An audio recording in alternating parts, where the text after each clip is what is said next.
السلام عليكم ورحمة الله وبركاته. حبايبي عاملين ايه؟ النهاردة الفيديو بتاعنا ضرب نار ضرب نار، حاجة وصفة كده جميلة جدا جدا جدا. طبعا معاكم قناة ملذ وطاب مع رندا محمد. ازيكم حبايبي عاملين ايه؟ زي ما انتوا شايفين قدامكم كده، انا النهاردة هعمل طاجن العكاوي. طاجن العكاوي اللي بالبصل والفلفل الالوان، وفي طاجن كمان هحط له بطاطس. يعني هنعمل نوعين من طواجن العكاوي. العكاوي دي اللي هي ديل العجل. ديل العجل زي ما انتوا شايفين بيتدرج من تخين لرفيع خالص، اللي هو نهاية الديل. بيتباع عند الجزار، بيتباع بالعكوة. العكوة اللي هو الديل كله على بعضه بالكيلو. لما اقول له انا عايزه عكاوي هيوزن لي ديل على بعضه. لان انت عايزه اكتر بيبقى ديلين 3 حسب احتياجاتك، لكن ما بينفعش تديكي جزء منه وجزء ما يبيعهوش، لا هو كله على بعضه. بتاخدي العكوة كلها على بعضها. العكاوي طاجن العكاوي او العكاوي نفسها كأكلة مفيدة جدا، فيها فيتامين د حلوة جدا للأعصاب والعظام. بنقول ايه ان الاكله دي مش مصريه بس، لا هو العكاوي معروفه في كل الدول العربيه وبياكلوها وبيعملوها، بيتفننوا في وصفاتها. كمان تركيا وفرنسا. فرنسا من الاكلات اللي مشهوره عندهم جدا العكاوي، وتركيا برضه بيعملوها بطريقتهم وبنكهاتهم وحسب مذاق الدوله عندهم. احنا هنعمل ايه بقى النهارده عشان تطلع معانا العكاوي الحلوه دي طاجن حلو وجميل؟ انا في الاول قلت ايه، جبت العكاوي بتاعتي غسلتها كويس جدا، نقعتها في ميه وملح، غيرت عليها الميه اكتر من مره عشان ما يبقاش فيها اي ريحه زفاره ولا اي حاجه. هنعمل ايه علشان العكاوي بتاعتنا والطاجن يطلع بتاعنا مستوي زي الزبده؟ انا الحقيقه ما بحطهاش في الطاجن على طول، لا انا بعمل تكات وحركات كده وتركات من قناه ملذ وطاب. فخليكم معايا وواصلوا معايا لاخر الفيديو عشان تعرفوا ازاي هنعمل طاجن العكاوي. عشان بقى تبقى العكاوي حلوة، انا اي لحوم او اي سور بعمل لها الصدمة. الصدمة دي بتقفل السوائل جوه الانسجة بتاعة العكاوي. هنعمل ايه عشان تبقى التطعيمة حلوة؟ بسخن المادة الدهنية بتاعتي قوي، سواء سمنة زبدة زيت براحتك خالص، وكل واحد حسب ما بيحب. هعمل ايه المرة دي؟ بنزل بالمستكة. انا معايا فصين كده 3 مستكة، بنزل بيهم على السمنة بتاعتي، واروح نازلة بورق لورا كده. يعني كم ورقة كده، انا عايزة الطاجن يبقى حلو. والحبهان انا هفتحه وهنزله برضو عشان انا عايزة السمنة تبقى ليها نكهة وريحة كده مميزة، والنكهة بتاعت كل التوابل دي تنزل وتمسك في قلب اللحمة بتاعتي اهو كده. هنحتاج فلفل اسود وبابريكا، بس البابريكا انا ما بحطهاش دلوقتي. خلاص كده هعمل ايه؟ طول ما هي السمنة المستكة لسه مسحتش، استنى شوية وانزل بعد كده العكاوي بتاعتي. في حاجة بقى هنعملها، هي ان انا هتبل العكاوي بشوية فلفل. ما بحطش ملح خالص على التتبيلة دي الا في اخر التسوية. هرش عليها فلفل كده، انا عايزه الفلفل يبقى لازق فيها كده اهو. هنزل بشويه فلفل حلوين. الطاجن ده بيحب التوابل جدا جدا، وتبقى مبهره وحاجه كده كويسه. خلاص السمنه بتاعتي بقت حلوه، هنزل بيها كمان. هي دي ان انا عايزاه اعمل الصدمه ما تنزلش ميه. لما السمنه بتاعتك او الماده الدهنيه تبقى سخنه مش هتنزل ميه.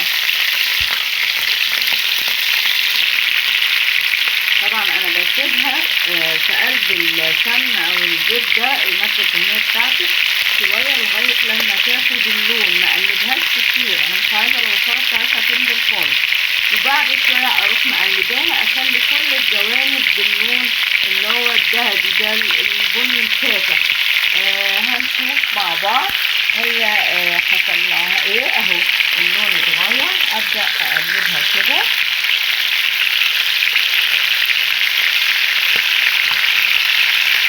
اللون ده هي هتبقى محتفظه بيه من اول ما احطها في الطاجن لغايه ما انا اشيلها، هيبقى اللون الجميل ده هي محتفظه بيه.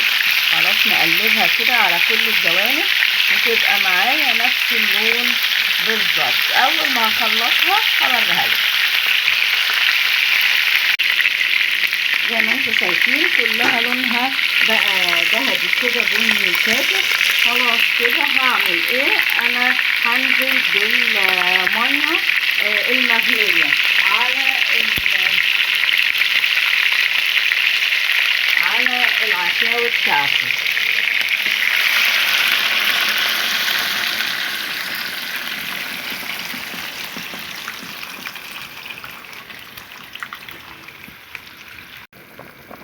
هنزل بقى بجزرايه كده متقطعه وطماطمايه كبيره كده متقطعه، وهقلبهم كويس مع بعض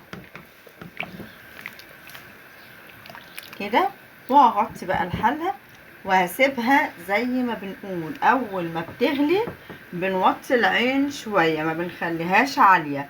فاول ما هتغلي انا هوطي بقى العين، واول ما تستوي هقول لكم التركه اللي بعدها هنعمل ايه. بس عشان هنكسب وقت هعمل معاكم التحضير بتاع الطاجن اللي هحط فيه العكاوي. طبعا انا كعادة مال الزواطات ان احنا بنحط الحاجات الطبيعية بتاعتنا تساعد في السوا. انا هنزل ب3 نقايات كده بتاعة البلح ومعلقة عسل صغيرة. لما تستخدمي العسل النحل ما تستخدميش الا معلقة خشب، ما ينفعش احط معلقة معدن في قلب البرطمان بتاعي. ما عندكيش يا قمر عسل حطي شويه سكر. هنقفل بقى. هتقولي لي انا الحاجه بتاعتي بتبقى صغيره وبتستوي على طول، هتخليها لك اكتر واكتر، وزبده وحاجه كده تتاكل اكل. انا بقى دلوقتي عشان اعمل تركايه كده صغيره بحضر الطاجن. بعمل ايه؟ بنزل بالماده الدهنيه في طاسه. هنزل بقى بكمية بصل متقطعة بقى، عايزاها التقطيعة اللي على كيفك، انا عاملاها مليان. ده بنزل بكمية بصل حلوة. الطاجن بتاع العكاوي بيبقى عايز، شايفة كمية البصل قد ايه؟ انا عايزة بقى كمية البصل كده، يعني على العكاوي حوالي 4 بصلات كبار او 5 وسط. ومعايا بقى اللي هيديله الطعم والنكهه الجميله. انا بقلبه، انا مش هحمره، انا هديله بس الصدمه دي بحيث ان هو ينزل طعم العسل. ومعايا فلفل الوان احمر اصفر اخضر وفلفلايه حاميه كده لزوم الشطشطه والطعم الجميل. انا بقى هقلب كده، مش عايزاه يتحرق مني خالص ولا يتحمر. اول زي ما عملنا كده كباب الحله بنخليه يبقى لونه اكنه زي الشفاف كده. بقلبه كده ينزل بس ريحه البصل في قلب السمنه كده، مش عايزاه لونه يغير خالص. انا ليه مش بحطه بقى ني؟ مش مفيش الخطوه دي على الطاجن، لا هو كده هيطعم الطاجن اكتر. الني هينزل ميته مش هيبقى حلو، لكن لما بينزل في السمنه السخنه كده بيدي الريحه والنكهه الجميله. خلاص انا قربت اطلعه، هفضيه وهقول لكم هنعمل ايه. انا بقى مطرح السمنه كده اللي كان فيها البصله بنزل بالفلفل بتاعي كده، وبرده هعمل معاه زي البصل بالظبط.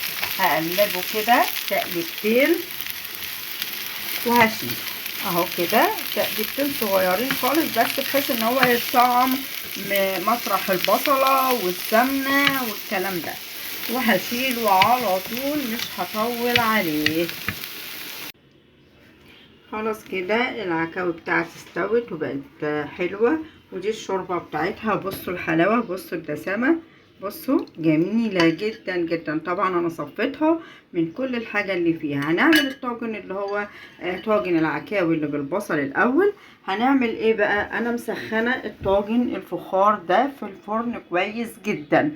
ما بتنزليش بالعكاوي الا لما يكون الطاجن سخن قوي معاكي. هنعمل ايه؟ هننزل الاول بالعكاوي بتاعتنا اهو كده. هحطها بقى كده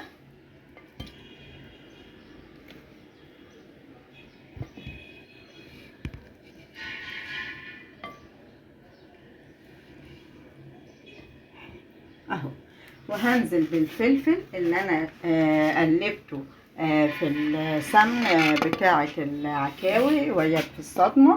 هنزل بقى بالفلفل على الوش كده،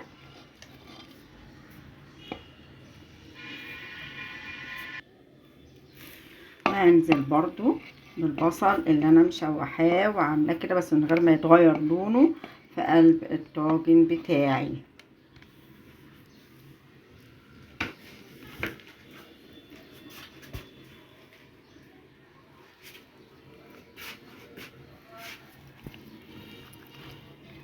انا هحاول بقى اطلع الحاجة كده على الوش كده عشان الالوان بقى تبان ويبقى احلى من كده مفيش.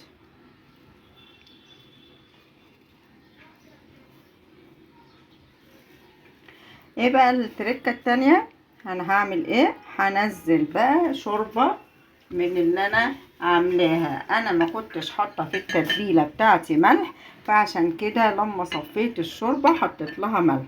خليكي معايا شوفي هيحصل ايه. انا ما حطيتش مواد دهنيه خالص في الطاجن لان الشوربه فيها مطرح ما عملت الصدمه للكوارع. هفضل انزل بقى كده العكاوي، هفضل انزل بقى كده بشويه شوربه لغايه لما الاقي الطاجن اتملى اقل من نصه حاجه بسيطه، اقل من نصه حاجة بسيطة.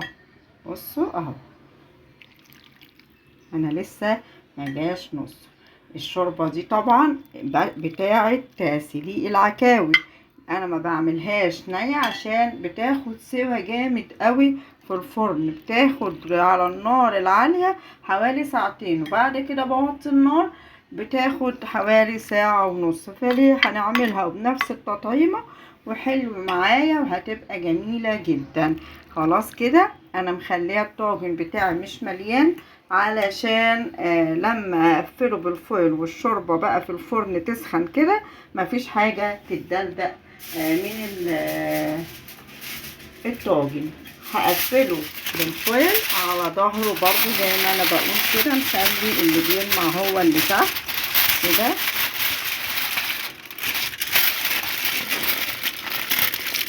كده اهو هستبعده بقى كده عشان هدخله الفرن. ده بقى ايه؟ ما عنديش طاجن فخار، مش هعمل طاجن عكاوي، لا هعمل اي حاجة عندك، صينية اي حاجة، بس احنا بنقول الطاجن بيبقى ليه نكهة ألذ شوية، طعمها حلو شوية. لكن لو ما عنديش هعمل باللي عندي خالص ومش هكلف نفسي اي امكانيات زيادة. هنعمل ايه؟ الطاجن بتاعي ده بقى طاجن عكاوي بالبصل والفلفل ومعاه البطاطس. انا نزلت بقى كده بالعكاوي اهو، واروح نازله بالبطاطس. والبطاطس كنت مشوحاه زي نفس طريقه البصل والفلفل بالظبط، يعني في نفس السمنه بتاعه الصدمه انا حطيت البطاطس اهو. بس هو ما طلعش في التصوير، معلش سامحوني.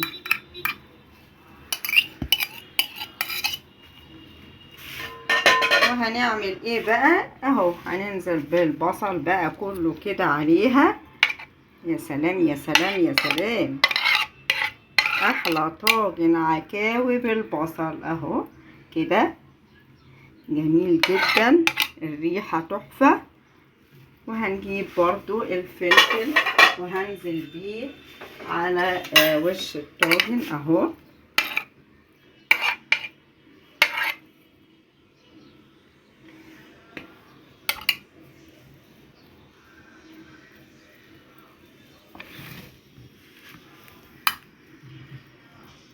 في حاجة انا ما عملتهاش لسه هوريها لكم بقى ايه هي. هنحط على وش الطاجن اللي بالبصل فلفلايه حاميه كده، ممكن تقطعيها ممكن تخليها كده هي وهي البطاطس بيستوي، هتنزل نكهتها والحرقان بتاعها وهتبقى حلوه معاكي.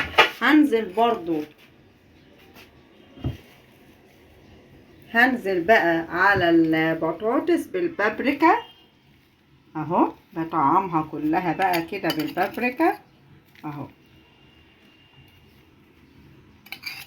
مش احنا كنا في الاول قايلين من ضمن الحاجة بابريكا؟ انا عملتها اهو على الطاجن اللي بالبطاطس اهو.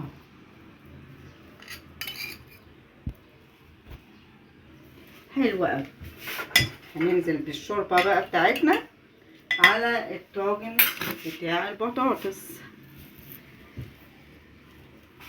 برضو لغاية لما اشوف الطاجن بقى فيه شوية شوربة حلوين كده اهو كده.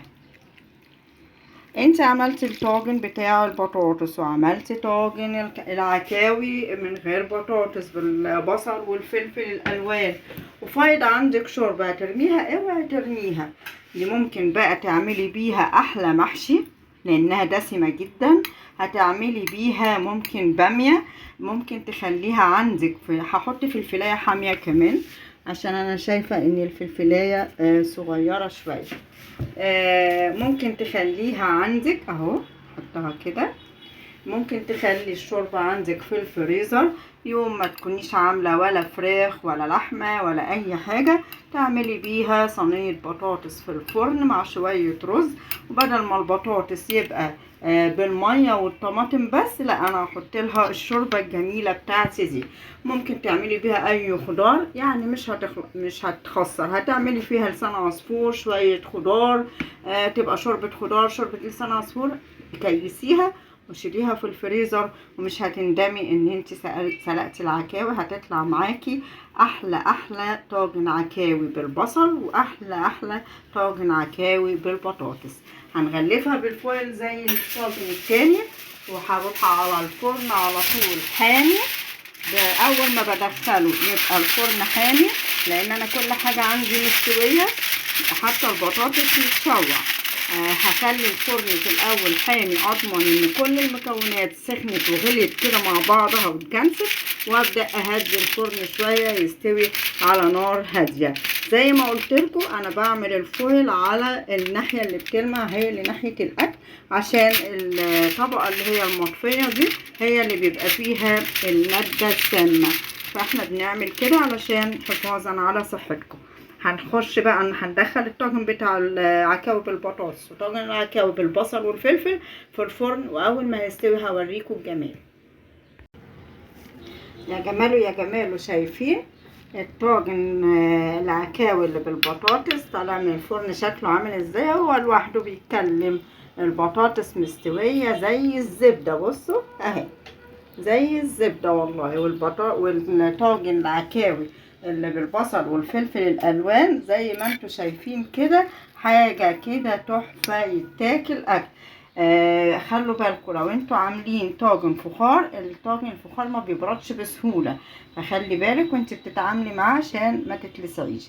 لو الوصفه بتاعت طاجن العكاوي اللي بالبصل وطاجن العكاوي اللي بالبطاطس عجبتكم، ما تنسونيش في اللايك والشير، واللي اول مره يشوفني يشترك في القناه ويفعل الجرس عشان توصلوا مني كل الاشعارات. يلا مستنيين ايه؟ مع ملذ وطاب احلى الوصفات واجمل الاكلات.